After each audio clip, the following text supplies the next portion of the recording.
تیسری چیز تربیت کے وہی اصول ہوں گے. ہمیں جہاں بھی موقع ملا ہے، اگر جمعہ جو میں نے آپ کو بتایا تھا وہ کس لیے تھا؟ در حقیقت تعلیم قرآن کے لیے. کان رسول اللہ صلی اللہ علیہ وسلم یقرأ آیات من القرآن ویذکر الناس. یہ دوسری بات ہے، ہمارے ہاں اب وہ ایک صرف ریچول بن کر رہ گیا، ایک جو ہے رسم ہے، اس کے اندر وہ اس کی روح ختم ہو گئی. ہمیں جہاں موقع ملا ہم نے اس جمعے کے اندر وہ روح داخل کر دی. قرآن مجید ہی کا تذکرہ، قرآن مجید ہی سے تذکیر، قرآن مجید ہی کے حوالے سے حالات حاضرہ کے اوپر بھی تنقید یا کوئی تبصرہ، سارا قرآن کے حوالے سے جہاں ہمارا موقع ہے، ہمارے ہاتھ میں ہے.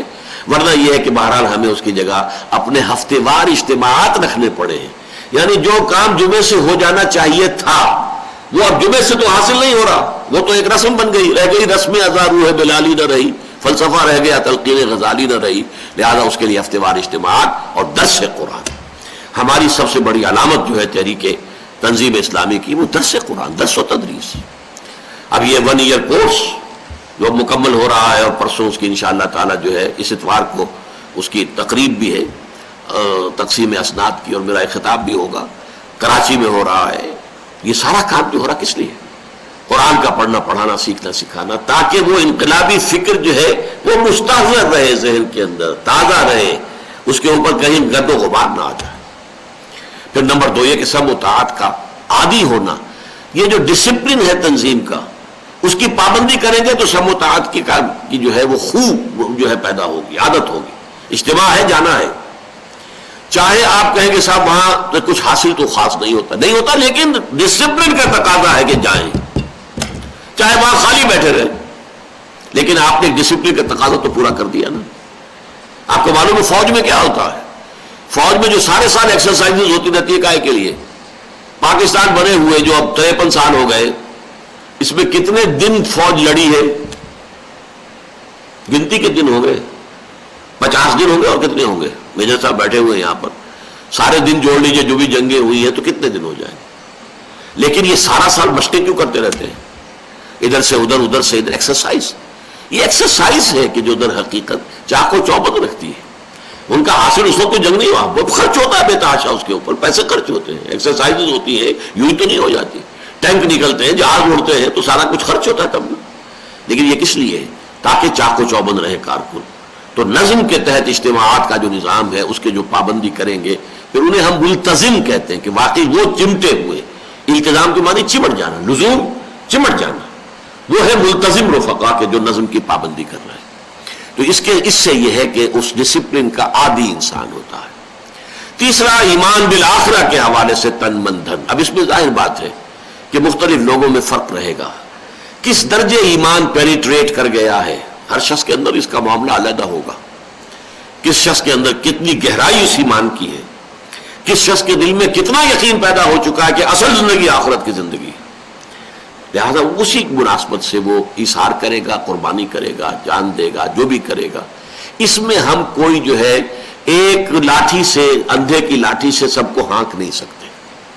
نہ یہ صحابہ میں ایک جیسا معاملہ تھا، ضعفاء بھی تھے، ان کے ہاں تو آپ کو منافق بھی تھے. ہمارے ہاں تو اس طرح کا معاملہ تو نہیں ہے، اس لیے کہ کسی شخص میں ایسی چیز دیکھتے ہیں تو اسے تنظیم سے نکال دیتے ہیں. تو وہاں تو تنظیم سے نکالنے کا سوال نہیں تھا. تنظیم سے نکالنے کے معنی ہوتے کہ وہ کافر ہو گیا، لہذا وہ تو مرتد ہوتا، اسے قتل کرنا پڑتا. لہذا وہاں وہ نکالنا نہیں تھا. لیکن مسلمانوں کی اپنی جمعیت کے اندر منافق موجود تھے، عین وقت پہ ظاہر ہو جاتے تھے. ضعفاء بھی تھے، کمزور بھی تھے، جن سے کہ مختلف مواقع پر مختلف کمزوریاں صادر ہو جاتی تھیں. اور وہ بھی لوگ تھے جو ہم وقت ہمتن لگے ہوئے تھے. وہ لوگ بھی تھے جو اپنا کچھ کاروبار بھی کرتے تھے، دھندا بھی کرتے تھے، تجارت بھی کرتے تھے اور کام بھی کرتے تھے. ایسے بھی تھے جنہوں نے ایک دکان کے اوپر 2 آدمی نے مل کر جو ہے ساجھا کر لیا اور کہا کہ ایک دن میں جو ہے دکان پر بیٹھوں گا، تم حضور کی صحبت میں رہنا، اور تو اگلے دن جو ہے تم دکان پہ بیٹھنا، میں سارا دن حضور کی صحبت میں گزاروں گا. تو یہ آپ کو مختلف چیزیں مل جائیں گی. کچھ وہ لوگ تھے جو ہمہ وقت کارکن ہو گئے تھے، جنہیں آپ اصحاب صفہ کہتے ہیں. وہ بیٹھے ہوئے، کچھ آ گیا کہیں سے صدقہ خیرات تو کھا لیا، ورنہ نہیں، بھوکے سو رہے ہیں، لیکن حضور کی صحبت سے متمتع ہو رہے ہیں. انہی میں سے 70 کو حضور نے بھیج دیا تھا، کیونکہ نجد کے قبائل نے دعوت دی تھی کہ آپ ہمارے ہاں کچھ اپنے مبلغ بھیجیے جو ہمیں قرآن پڑھائیں، دین سکھائیں. اور پھر دھوکے سے ان سب کو شہید کر دیا. ایک آدمی ان میں سے بچ کر آیا تھا. انہی میں سے تھے وہ ہم وقت کارکن تھے. فرق یہ ہے کہ آج اگر آپ کسی کو اپنے ہاں ہم وقت کارکن رکھیں گے تو اسے کچھ نہ کچھ تنخواہ دینی پڑے گی، اس کے اخراجات. وہاں کوئی تنخواہ نہیں تھی. ان اصحاب صفہ کی کوئی فیملیز نہیں تھی، ان کی کوئی شادیاں نہیں تھی، ان کے کوئی نکاح نہیں تھے، ان کے کوئی بچے نہیں تھے. ذات اپنی تھی نا چھڑی، اس چھڑی ذات کو اگر کھانے کو مل گیا تو کھا لیا، نہیں تو بھوکے سو گئے. اور حضرت ابو ہریرہ تو یہ فرماتے ہیں کہ میرا حال یہ ہوتا تھا کہ فاقے کی وجہ سے مجھ پر غشی طاری ہو جاتی تھی، بے ہوشی. اور لوگ یہ سمجھتے تھے مدینے والے کہ شاید انہیں مرگی کا دورہ پڑا ہے، تو وہ آ کے الٹے میری گردن کے اوپر پاؤں رکھ کے دباتے تھے. تو یہ اور مصیبت کہ اصل میں وہ سمجھتے تھے کہ مرگی کا دورہ ہوا. اس زمانے میں ہوگا یہ خیال کہ مرگی کا دورہ جسے پڑا ہو اس کی گردن کو اگر دبایا جائے تو اس سے پھر وہ دورے کے اثرات ختم ہو جاتے ہیں. تو الٹی ان کی گردن جو ہے وہ اس کو دباتے تھے پکڑ کر اپنے پیروں تلے. حالانکہ ان کو وہ در حقیقت فاقے کی وجہ سے جو ہے وہ بے ہوشی یا غنودگی طاری ہوئی تھی.